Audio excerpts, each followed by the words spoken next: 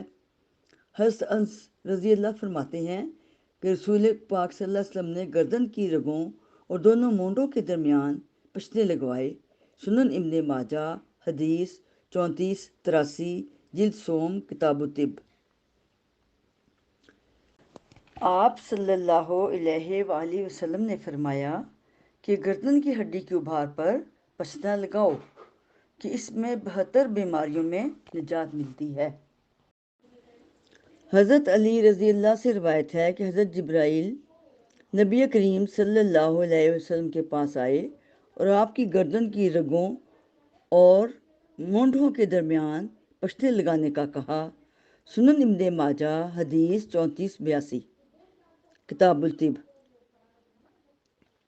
ابو داؤد میں حضرت جابر رضی اللہ نے بیان کیا کہ حضور صلی اللہ علیہ وسلم نے اپنے کولے پر پشنا لگوایا، اس لیے کہ آپ صلی اللہ علیہ وسلم کا کولا موچ کھا گیا تھا۔ ابو داؤد 3864، ابن ماجہ 3485، کتاب الطب۔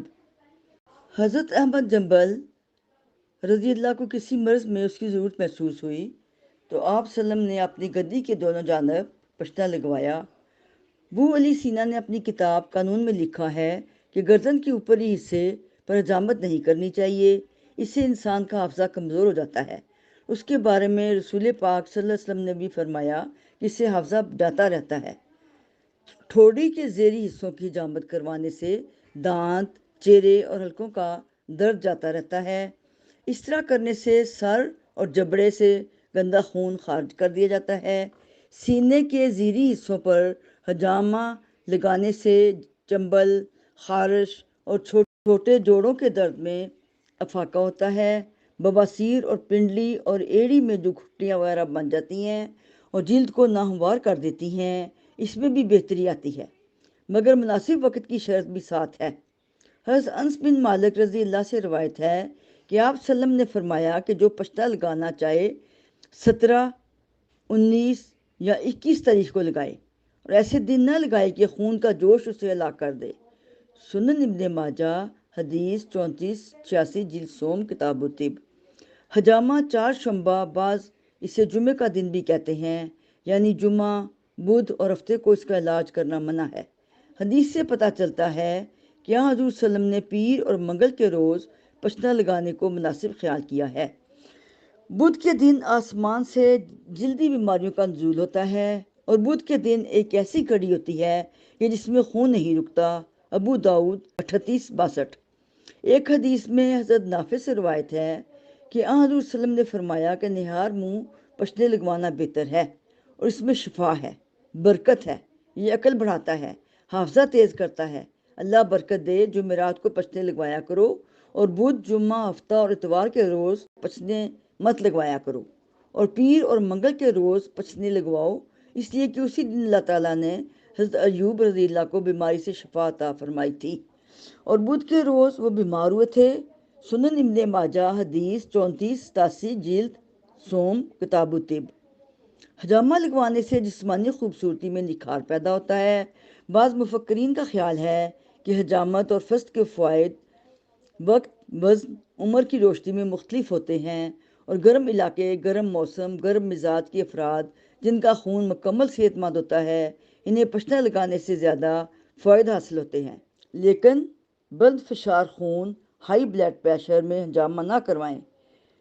پشنا مہینے کے نصف یا 3/4 دن گزر جانے کے بعد کروانا چاہیے، اس لیے کہ خون مہینے کے ابتدائی دنوں میں جوش میں ہوتا ہے، درمیان میں اس کے بعد انتہائی زیادہ ہوتا ہے اور آخری یام میں اس میں ٹھہراؤ آ جاتا ہے۔ اس کی خاص نشانی یہ ہے کہ جیسے جیسے چاند کی تاریخیں بڑھتی ہیں، اس کی روشنی میں اضافہ ہوتا ہے، تو ساتھ ہی خون میں تیزی کا رجحان پیدا ہو جاتا ہے۔ لہٰذا ماہرین کہتے ہیں کہ مہینے کا آخری بہتر ہے۔ اس علاج کو مقررہ تاریخوں میں دن کے دوسرے یا تیسرے پہر میں کروانا چاہیے اور غسل کے بعد ہرگز نہ کروائیں۔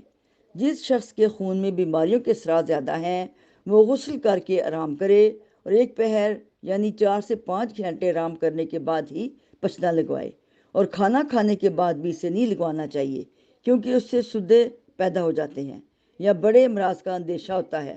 جبکہ غذا بھی غیر مناسب ہو، کھانے سے پہلے پچنا لگانا زیادہ شفا کا موجب ہے۔ آپ اپنی بیماری کے مطابق ڈاکٹر کے مشورہ سے اپنی غذا کا استعمال کریں۔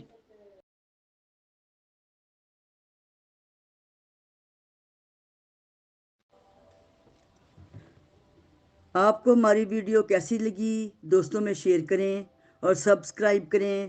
آپ کی میزبان رشیدہ سلیمان۔ خدا حافظ۔